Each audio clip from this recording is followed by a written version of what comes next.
Hello everyone and welcome to the 33rd episode of the GTA discussion series, and I've got some big news in this one really, in that more car testing is coming very shortly. Now you may wonder, how is that possible? You know, when it comes to the best fully upgraded cars series, I finished it up with the emergency vehicles, and then I did a roundup of the top 25 after all of the updates, and at that point I said, you know, I'd pretty much tested everything that there was to test. I'd tested all of the vehicles that it's possible to upgrade and race, and then I'd recreated my testing circuit in a deathmatch to test all of the vehicles that it's possible to use in a deathmatch but not actually use in a racing situation, and then that was pretty much it. There's no real way to test anymore. But as you're probably about to see on the screen, there is. That is the Pisswasser Dominator, the Dominator version of the race car that you normally see in single player stock car races that was introduced with the new gen version of the game. And that's it. It's in this deathmatch that is a copy of my racing circuit, and I can test it. And I really have to thank JSantos for this. I'm not going to mention it in all of the videos, or the video that I actually do about this, or include with all of this testing, but I'll just thank him here, because without his help I wouldn't have been able to do this. And I just, I've got to mention it here that JSantos was pretty much the only reason I've been able to test all these. So basically what this is it's basically a single player to multiplayer glitch. Now you can't actually use this for any sort of advantage really. There's nothing you can really do with this glitch, in terms of breaking the game or cheating or anything like that. When it comes to getting in free roam or storing vehicles, all of these cars are still blacklisted. So if you were to try to do this and get them in free roam, it just wouldn't work, and the cars would blow up or whatever it is, or we wouldn't be able to store them. But it is possible to do this method to get the cars in a race, like you're seeing here. They spawn in like this from single player to multiplayer, and then you're able to use it in the race. So as long as you've got it set to a GTA race where you can get out of your car and get into another car, you're able to use it. So this opens up a world of possibilities, because it means that I can test every single car that you can't normally get in GTA Online. Single player only cars, for example, like the race car versions of these muscle cars, the stock cars, the Duke of Death, for example, things like that. Also vehicles that you just don't normally see, you can't use in a race, even if you can get them in GTA Online.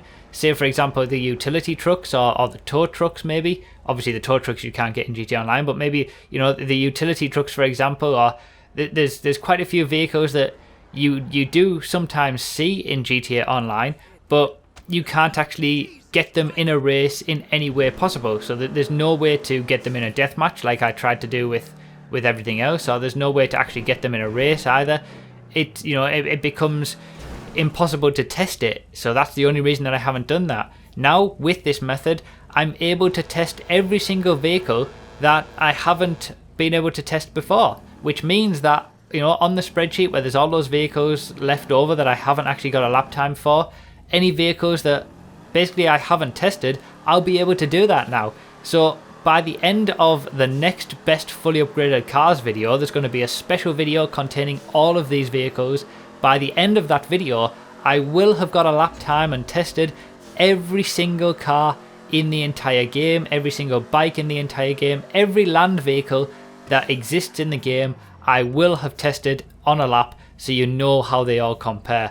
Obviously, there's very little you can sort of do with this. It's not as if you can get all of these race car dominators, for example. You can't get them all in a race and start racing with them. You could get it in a race and race against other people maybe, but that would only be one person who could have it, and you still need somebody else to do it. I'm obviously not going to tell you how to do this, because it's not really my place. I'm sure you could find it if you wanted to, but it does have very limited usage anyway, and it does require some help from other people. But all I'm concerned about, all I really care about, is that it's giving me the ability to test all of the cars that I'm unable to test. So it's going to be really interesting to see how they do. Obviously, as you can see here in a straight line, the the Pisswasser Dominator, the race car version of the Dominator, is quicker than the regular version of the Dominator, which should be very, very interesting to see, especially on the muscle cars class, how these vehicles do in terms of lap time, in terms of comparison to all of the other muscle cars. And the same goes for all of the cars in the game. You know, I'll show every car that I'm testing, and also put it into where it would fit into the usual class, as I normally do whenever we get update videos. This is basically like, it's going to be basically like a best fully upgraded cars update video, except they aren't new vehicles. They are already in the game, they just haven't been able to test. So yeah, get hyped for this, you know, really do get hyped up for this. There's going to be one specific video, it may be out in about a week or something like that, where it's going to include every single vehicle like this, all of these rare special vehicles that you can't normally see, you can't normally access, you can't normally take around a racing circuit, or even get in GTA Online to do that. I'm going to finally have a lap time for every single vehicle in the game. So yeah, I'm really looking forward to showing you guys those results and bringing that video to you. Now, in addition to that, I'm also going to start doing some top speed testing as well. That is going to start off reasonably small. I'm going to start with the supercars. So there will be a video, you know, sometime after this this special edition video that just contains the top speeds for all of the supercars, done in a very similar strategy to how I did the previous fact-finding video when I was testing spoilers. That will allow me to basically get the actual top speeds for these cars, and we'll see how they go. I'll start with the supercars. If they are popular, if those videos are popular, I might start doing the sports cars and the other classes as well. But I do want to start off slow because, you know, testing these vehicles does take a lot of effort, a lot of time. I think it might be lost on some people how long it actually takes to make these videos. You know, it's not just a case of taking one single vehicle around a lap. I'm doing multiple laps, multiple different tests. For example, top speed tests, I'm going to be doing at least 5 different tests for every single car.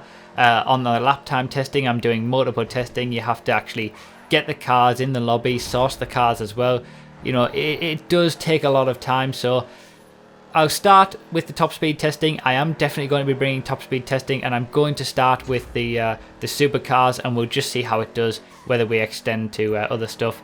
So that's pretty much what we're going to be having, and I can understand some of you probably thinking, well, why haven't you done this before, or even tried to do it before? So, you know, the story with the sort of the main testing that I do is that I never really thought top speed testing mattered that much, and I still don't, but it is interesting, you know. Knowing the top speed of a car, it's not going to be that useful in terms of a racing situation, which is why I put all my focus into the best fully upgraded cars series. But it is an interesting part of it. And when it comes to testing vehicles that you can't normally use, you know, I wasn't initially bothered about that. When I first started testing vehicles, it was just basically all of the stock versions of vehicles that are usable in a racing lobby. That was the original series.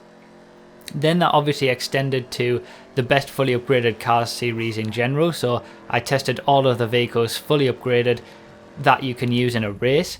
And then, you know, I started to realize that there's a lot more different vehicles out there, and I wanted to test those as well. And that's when I created my race in a deathmatch and used the vehicles that were available there.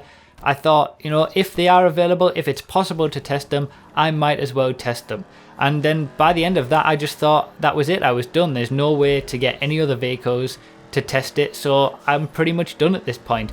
But then when this little single player to multiplayer glitch pops up and basically allows me to test everything that I didn't think I was possibly able to before, that just completely changed everything. And you know, I guess you could say I'm a little bit OCD about it. It's once I've started something, I want to finish it. And the fact that I tested all but say 20 different vehicles in the entire game, even vehicles that you can't actually race, there's no reason why I shouldn't be able to test the others if the functionality is there to do it. And you know, as I say, it's a little bit of OCD creeping in. If I've started something, if I've tested the majority of them, and there is a way to test the rest of them, I'm always going to do it, because for me, I just find it interesting to see where all of the cars place compared to everything else. And there are some surprises in there, both good and bad, I guess you could say. So yeah, it's going to be really interesting,